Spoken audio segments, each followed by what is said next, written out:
sobre moléculas complexas e o início da vida em diferentes galáxias. Bom, e de acordo com esse tema, a gente escolheu uma frase que a gente acha que tem muito a ver, que é: se não existe vida fora da Terra, então o universo é um grande desperdício de espaço. E para introduzir o projeto, primeiro a gente queria fazer uma pergunta que é: você acredita na possibilidade de existir vida em outros pontos do universo? Então, para introduzir o projeto, a astrobiologia ou a bioastronomia envolve a procura por planetas potencialmente habitáveis fora do sistema solar. Então, essa pesquisa se propõe a contribuir de maneira multidisciplinar à bioastronomia, buscando indicadores de vida extraterrestre, tanto no surgimento da matéria orgânica pelo espaço, quanto nas características comuns das zonas habitáveis e organismos primitivos terrestres.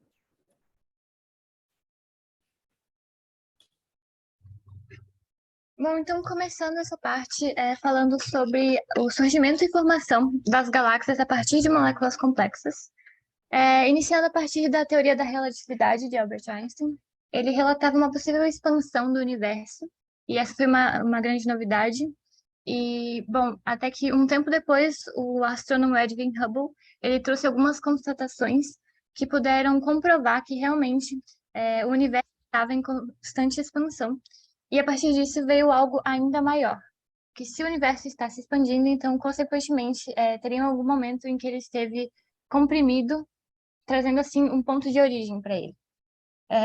Então, a partir disso também se formou a aceita até hoje a teoria do Big Bang, que aponta que a formação do universo aconteceu há aproximadamente 13,7 bilhões de anos em condições muito elevadas de temperaturas. Bom, falando então agora dessa formação das galáxias, antes de entrar na parte das moléculas complexas, que é o foco do nosso projeto, como que se dá a formação das galáxias inicialmente? Estima-se que a criação das primeiras galáxias foi há 10 ou 11 milhões de anos atrás, e que atualmente é capaz de formar novas galáxias por causa da sua baixa densidade. E é uma grande diferença com relação a 10 milhões de anos atrás, onde tinha uma densidade 1 milhão de vezes maior do que ele é agora. Existe também uma teoria, que é a teoria do colapso, que se entrelaça com isso, que diz que nos 3 minutos de criação do universo surgiram nuvens de hidrogênio e hélio que começaram a se expandir, e esse processo se tornou mais lento, mas depois elas começaram a se contrair também, originando alguns globos e dando origem a alguns discos de rotação, que são as próprias galáxias. Bom, agora falando um pouco sobre as moléculas orgânicas, todo mundo sabe que a vida não é um processo simples de acontecer, e assim como aconteceu na Terra, pode sim ter acontecido com vários outros planetas, porque no universo existem muitas galáxias, e nessas galáxias muitas estrelas com planetas hospedeiros. Em algum desses planetas, provavelmente, pode ter acontecido de haver vida de uma forma diferente, como a gente conhece na Terra. E um dos principais fatores para existir vida são as moléculas orgânicas, que o principal elemento constituinte é o carbono, que está associado a átomos de hidrogênio, enxofre, fósforo, nitrogênio e oxigênio. O universo é bem composto por esses elementos. O nitrogênio, por exemplo, ele é bem assim abundante no universo, e ele é muito importante para o sistema biológico, porque ele faz parte da formação de aminoácidos, proteínas, bases presentes nos ácidos nucleicos. O fósforo ele é importante para o DNA, RNA e a síntese de proteínas. O enxofre é capaz de formar grandes cadeias moleculares e ele é muito importante para a vida. E uma das coisas é que ele pode substituir o oxigênio. E o oxigênio ele se torna presente na formação de organismos aeróbicos como receptor final. E acredita-se que as moléculas orgânicas elas tenham surgido a partir da formação de moléculas simples que estavam presentes na atmosfera, como amônia, metano, hidrogênio e vapor de água. E a partir dessas moléculas, a gente não pode excluir a possibilidade de existir vida em outros ambientes com características diferentes da Terra.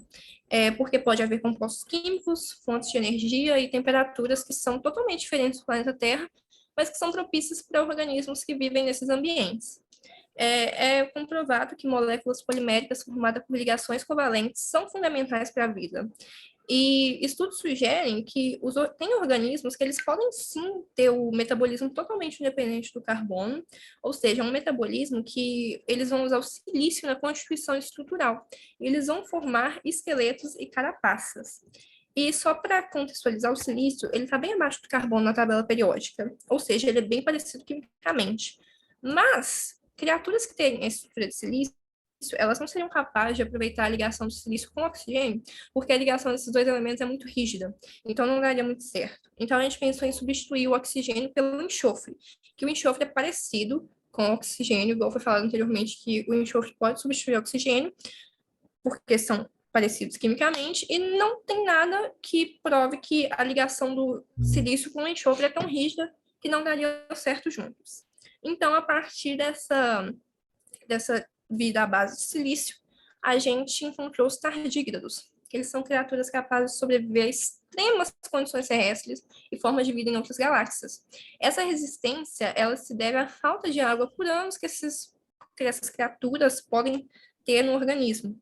Ou seja, eles passam por um período de seca, e durante esse período de seca, eles vão bombear proteínas únicas no organismo deles e vão formar um material que é semelhante ao vidro. E todo mundo sabe que um dos principais componentes do vidro é a areia ou a areia sílica, que é formada por ligação covalente pelo silício estudado. Então, a gente acredita que o tardígrado, o organismo dele pode ser propício para se adaptar em um ambiente no qual o silício e o enxofre são as principais fontes de vida. Ou seja, a reação desses elementos pode constituir a estrutura óssea deles e as possíveis trocas gasosas dessas criaturas, ou seja, tornar possível a vida num ambiente habitado por elas.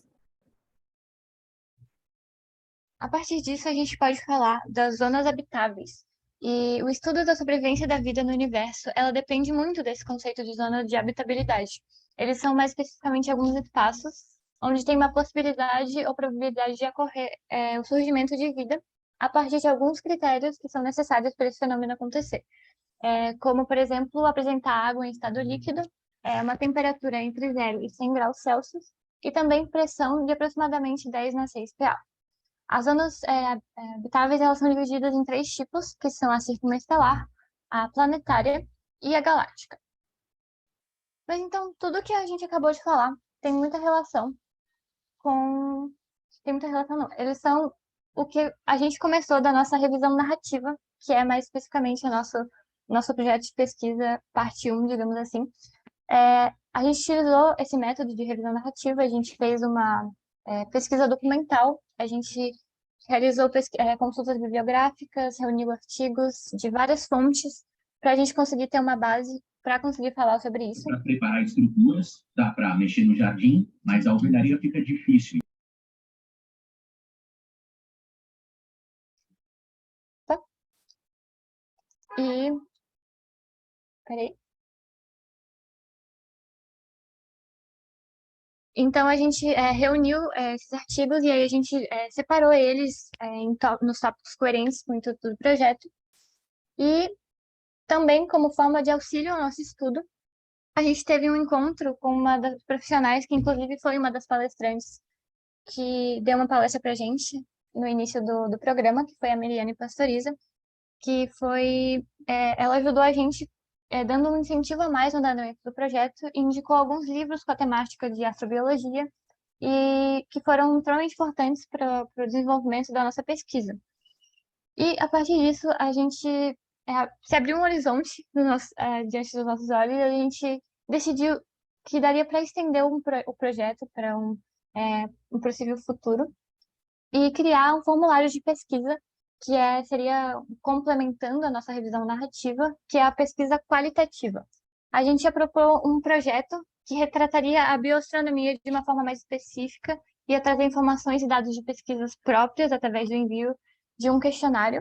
Então, a gente ia enviar esse questionário através do LinkedIn para profissionais da área de bioastronomia, como uma forma de ingressar no mundo científico e realmente fazer parte disso, não só como amadores, digamos assim, olhando de fora, mas realmente entrar nessa parte de fazer a ciência em si.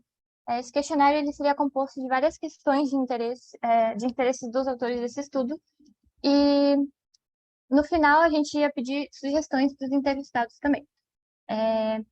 Algumas das questões, algumas das perguntas que a gente faria seriam qual a melhor maneira de abordar a possibilidade de vida em outros planetas, qual o impacto dos estudos bioastronômicos para a evolução da ciência em um panorama geral, e esse tipo de coisa. E, bom, seria essa pesquisa qualitativa, a gente ia fazer uma análise depois, fomentando e aumentando a nossa pesquisa narrativa.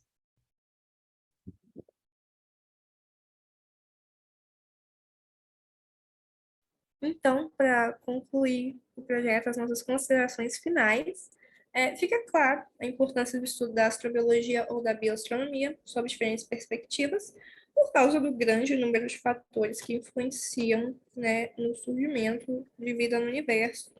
E só para frisar, a gente gostaria de estimular a continuação dos estudos da bioastronomia através das pesquisas e entrevistas com os especialistas da área, para cruzar opiniões e trazer mais credibilidade e inovação à nossa pesquisa.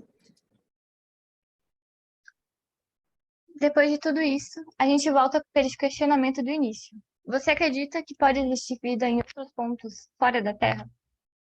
Muito obrigada.